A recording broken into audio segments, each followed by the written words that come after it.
Niks. Tusind tak, fordi du ville hjælpe mig, Twilight. Jeg ved med stor Macintosh om jeg kunne få alle æblerne ind i laden før frokost.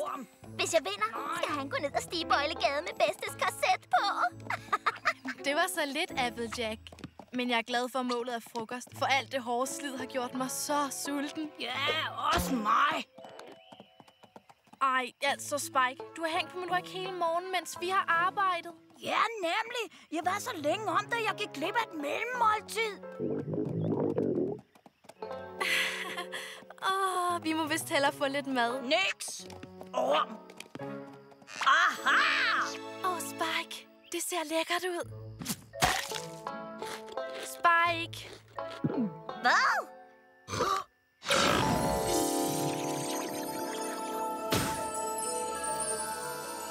Det er et brev fra prinsesse Celestia. Vær hilset. Hendes kongelige højhed, prinsesse Celestia af Dressurien, har den glædelige meddelelse, at den store galopgala bliver afholdt i den storslåede hovedstad Canterlot den 21. dag i... bla bla bla. Har den glæde at invitere Twilight Sparkle med ledsager. Den store galopgala-fest! My little pony, my little pony. My little pony. Jeg vidste ikke, hvad venskaber kunne blive. My little pony. Ikke før I delte jeres magi. Eventyrene eller leg. Et hjert så smukt, som viser vej. Alle er søde. Det er flot, og med magi, der går det godt. Det er my little pony. I er hver og en rigtig god ven.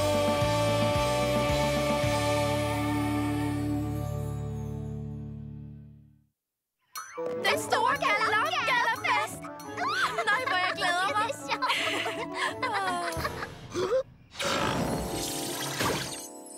Se, 2 billetter.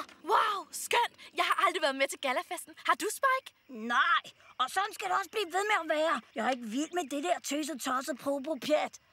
Hold op, Spike. Det er fint med en fest. Fint. Det er en hel del mere end bare fint. Jeg vil gerne med. Mille Mule. Hvis jeg havde en æblebåd der, kunne ponyerne gumle på vores lækre proviant lige til køerne kom hjem. Er du klar over, hvor meget salg jeg kunne stampe sammen til søde æblegård? Og med alle de penge kunne vi sætte en hel masse i stand herhjemme. Vi kunne få lavet det faldefærdige tag. Og store Macintosh kunne komme af med den rustne gamle plov. Og Granny Smith kunne få sig en helt ny hofte. Nej, jeg vil give mit venstre bagben for at komme med til den galafest. Nå, men hvis du har det sådan, vil du så ikke? Taler vi om den store galopgalafest? Rainbow Dash. Du sagde, du havde for travlt til at hjælpe mig med at høste æbler. Hvad havde du så travlt med? At spionere? Nej, jeg havde travlt med at sove. Og jeg hørte bare tilfældigvis, at du har en ekstra billet. Ja, men... Ja, hvor er det super fedt! Vidunderlydende optræder til galopgalafesten hvert eneste år. Jeg kan se det for mig. Alle vil kigge op på himlen med blikket klistret til vidunderlydende. Men hvem flyver ind? Rainbow Dash! Jeg får alle til at kigge på mig med min supergangerskridt. Så vil jeg tryllebinde dem med min fantastiske følfunklen.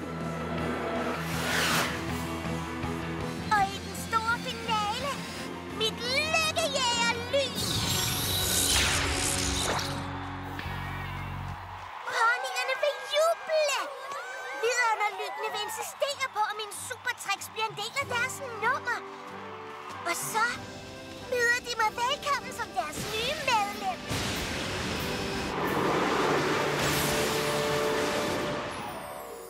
Kan du ikke se det, Twilight?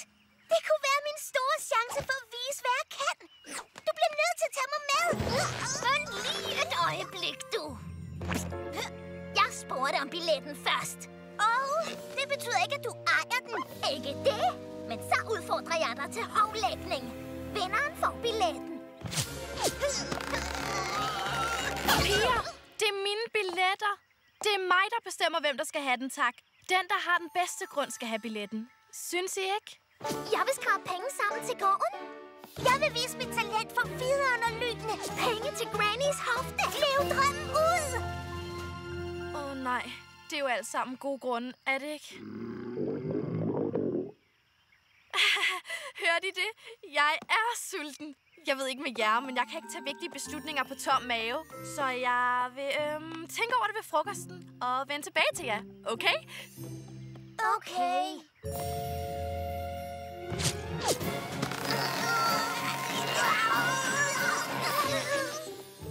Hvem vil du så give billetten til, Twilight? Det ved jeg ikke, Spike. Men jeg kan altså ikke tænke klart, når jeg er sulten. Nå, hvor skal vi spise?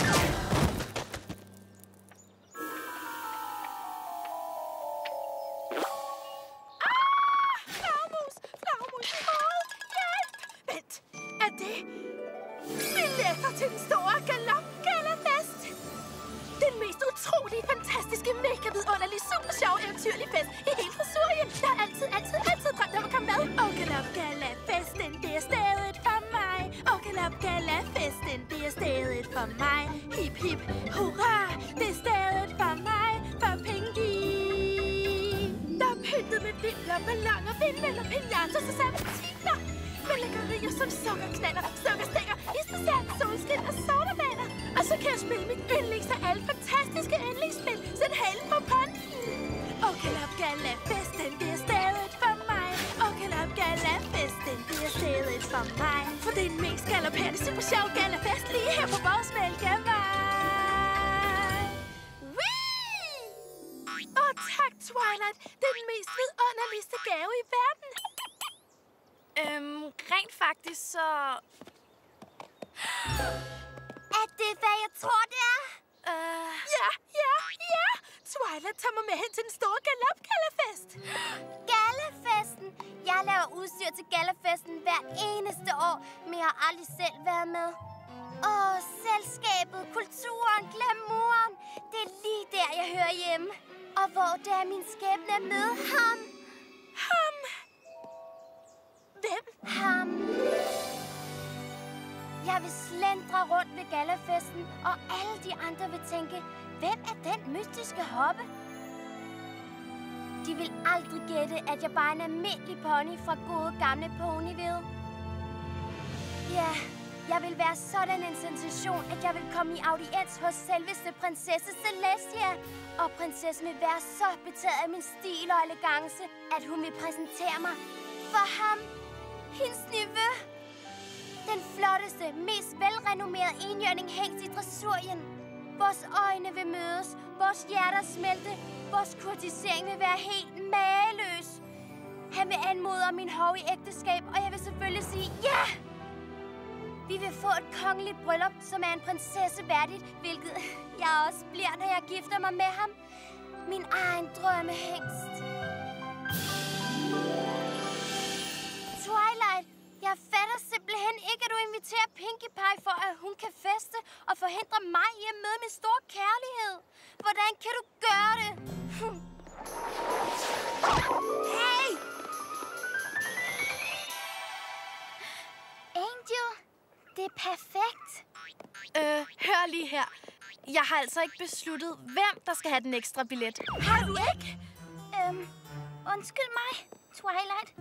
Jeg vil godt lige spørge om, hvis det er i orden, om du har givet billetten til nogen? Nej. Vil du også med til galafesten? Nej. Jeg mener, jo. Eller faktisk på en måde ser I... Det er ikke så meget på grund af den store galop-galafest, men mere den vidunderlige private indhegnede have, der hvor festen holdes. Blomsterne siges at være de smukkeste og mest velduftende i hele Dressurien. For på festaften, og kun den aften, vil de alle sammen blomstre. Og det er bare blomsterne. Jeg har slet ikke gået i gang med dyrelivet. Der er allika, tukaner og rørdrummer. Ja, kolibrier, der synger så fint. Og gribe, der kan gribe alt. Blåmejser, rødkælke, grønne finker, pinkfinker og pinkflamingoer. Nøj, Fluttershy. Det lyder så smukt. Lige et øjeblik. Rainbow Dash, har du fulgt efter mig? Nej, jamen, måske. Jo, det er jo lige meget. Jeg kunne ikke risikere sådan en godtroende en som dig vil give billetten væk til hvem som helst. Lige et øjeblik mere. Applejack, har du også fulgt efter mig? Nej, jeg er fuldt efter den der. For at være sikker på, at hun ikke prøvede på noget. Du prøver stadig at tage min billet. Din billet! Men Twilight, tag mig med! Nej, altså dig med! Altså noget mig med! Tavligt. Tag dig med! Tag mig med! Og så sagde jeg havregrød. Er du tøs? Piger, der er ingen grund til at skændes. Men Twilight... Det her er min beslutning, og den tager jeg helt alene. Og jeg kan virkelig ikke tænke klart med al den larm. Og så er jeg sulten. Så gå nu, bush! Og bare rolig. Jeg skal nok finde ud af det. Håber jeg. Spike. Hvad skal jeg gøre? Alle mine 5 bedste venner har rigtig gode grunde til at ville med til galafesten. Applejack eller Rainbow Dash? Pinkie Pie eller Fluttershy? Rarity? Hvem skal jeg dog tage med? Har du besluttet dig? Det kan jeg ikke! Twilight, han vil bare tage bestilling. Nå, jeg vil godt have en påskelilje-belly sandwich. Har I nogen rubiner? Nej. Okay, så tager jeg høfritterne ekstra sprøde. Hvad synes du, Spike? Jeg synes, vi skal prøve en anden restaurant. Græs er da meget fint, men gjorde det noget, hvis jeg havde ædelsten på kortet? Jeg mener galafesten og billetten, og hvem jeg skal tage med. Nå, er du stadig ved det? Spike, hør nu, hvordan skal jeg vælge? Og når jeg så har valgt, bliver de andre 4 så sure på mig. Og altså, jeg kunne droppe min billet og give 2 væk, men så vil der stadig være 3 skuffede ponyer. Hvad hvis jeg... Din mad. Mange tak. Hvor ser det godt ud. Jeg er sikker på, at det bliver meget lettere, når jeg har spist. Madame, har du tænkt dig at spise din mad i regnen? Det regner da ikke.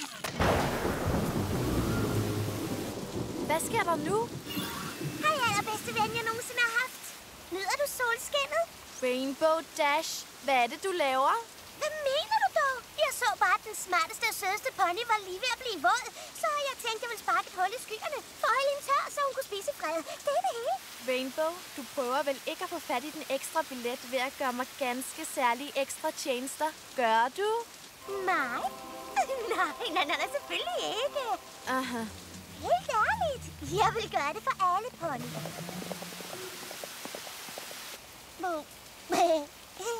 Rainbow, jeg har det ikke godt med at tage imod uønskede tjenester, så jeg vil sætte pris på, at du lukkede den regnsky lige nu. Fint. Det var bedre.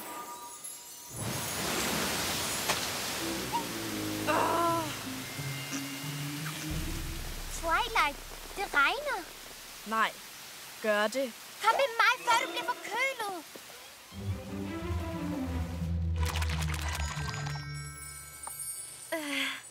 Ups. Undskyld. Nej. Det gør det ikke noget. For vi 2 er jo de allerbedste venner. Er vi ikke? Og du ved godt, hvad bedste venner gør. Pynte sig! Rarity. Au! Det behøver du ikke. Jeg mener, tak. Det er for strengt. Sådan. Hvor er du yndig. Ja. Det er da meget pænt, er det ikke? Og dig? Spike, jeg har et brandsmart sæt til en flot herre. Wow! Au, hey! Au! Wow! Spike, du mangler bare en hat. Ja, jeg sagde jo, jeg ikke ville være med i det gala-halløj. Vi ses på biblioteket. Vi har heller ikke brug for ham. Det hele handler om dig. Og hvor flot du vil se ud til en stor galopgalafest. Vent, den store... Du godeste! Sikke et sammentræf. Jeg har tilfældigvis noget udstyr til mig selv, der passer til dit på en prik. Vi vil blive ballets dronninger, os 2. Alle vil slås om vores opmærksomhed. Alle vil kigge på os. Og så vil alle omsider vide, at den smukkeste, dygtigste, mest sofistikerede pony i hele dressuren er enhjørning Rarity. Og Twilight sparkede selvfølgelig. Jeg ved godt, hvad du laver. Du prøver bare at lokke mig til at give dig den ekstra billet. Men det virker ikke. Du må vente på min beslutning, ligesom alle andre. Og nu må du have mig undskyldt. For jeg har prøvet at få lidt mad hele dagen. Var der en pony, der sagde mad? Det er da løgn, det der. Der er æblegrød, æblefritter, æbletærte, æblebåde, stegte æbler, bagte æbler og søde æblemoster. Til at drikke. Ikke min moster. Og hvad siger du så, bedste ven? Er det et ja? Nej. Jeg ved ikke, hvem jeg giver billetten til. Og alle de tjenester gør det ikke spor lettere at beslutte. Faktisk ved jeg mindre nu, end jeg gjorde i morges. Så er det et måske? Jeg vidste ikke, det kunne være så irriterende at blive overøst med gaver.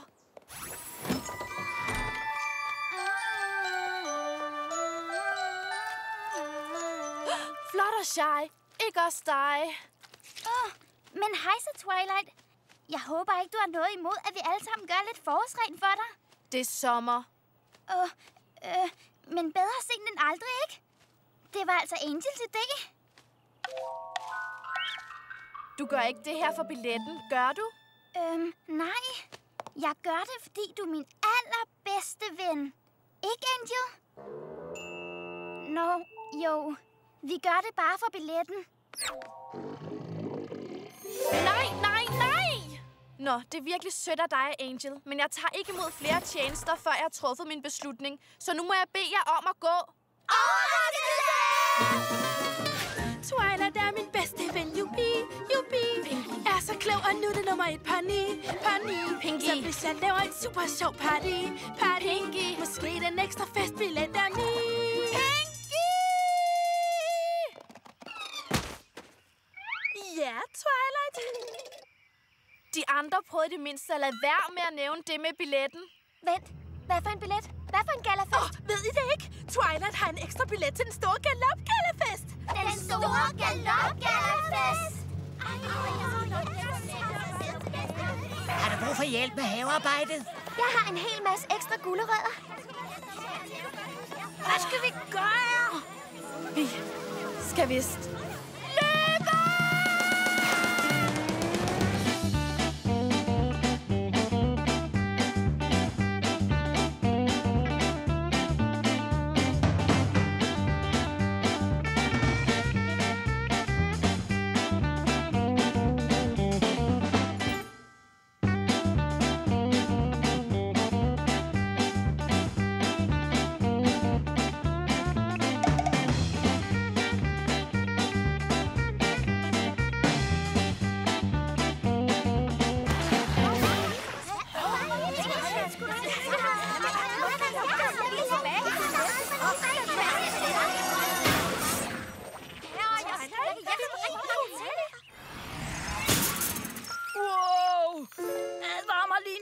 du gør det der?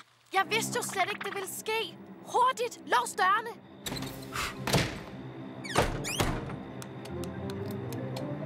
Phew. Jeg kan ikke beslutte mig, det kan jeg bare ikke. Det er vigtigt for jer alle sammen, og jeg kan ikke holde ud og skuffe nogen af jer. Og at give mig gaver og gøre mig tjenester gør ingen forskel. For I er alle sammen mine venner, og jeg vil gøre jer alle glade. Og det kan jeg ikke, det kan jeg bare ikke. Twilight Snuske, det var ikke min mening at presse dig til noget. Og hvis det hjælper, så vil jeg ikke have billetten mere. Du kan give den til en anden pony. Jeg bliver ikke sur, jeg lover det. Samme her. Jeg har det så dårligt med at fik dig til at have det så dårligt. Ja, også mig. Det er dumt at gøre sine venner kede af det. Twilight, det var ikke rimeligt, at jeg prøvede at presse dig, som jeg gjorde. Ja! Det betyder, at billetten er min! Jeg fik billetten! Ved I hvad? Jeg har ikke helt styr på mine nye tricks til vidunderlyden alligevel. Jeg har faktisk brug for billetten. Vi blev alle sammen så ivrige efter at komme til galafesten, at vi ikke så, hvor uivrige vi gjorde dig. Det må du undskylde, Twilight. Spike, skriv det her ned. Kære prinsesse Celestia, jeg har lært, at en af glæderne ved venskab er at dele glæderne. Men hvis der ikke er glæder nok til at dele, kan det få en til at føle sig rigtig skidt tilpas at have mere end sine venner. Så selvom jeg er glad for invitationen, sender jeg begge billetterne til den store galopgalafest tilbage. Hvad? Hvis alle mine venner ikke kan komme med, vil jeg heller ikke med. Twilight, det behøver du da ikke. Jo, jeg har taget en beslutning. Spike, send bare brevet nu. Nu kan du jo heller ikke komme til galafesten. Det er okay, piger. Jeg kan alligevel ikke more mig, hvis ikke jeg har alle mine bedste venner med. Så vil jeg hellere lade være med at tage dig hen. Ja, Mille Mulepose, Spike. Er det ikke typisk drenge ikke at kunne klare den mindste smule følelser? Mille Moster! Et brev fra prinsessen. Det gik tjept. Min trofaste elev, Twilight. Hvorfor sagde du ikke bare det med det samme? 6 billetter til den store galopgala! Nu kan alle komme med.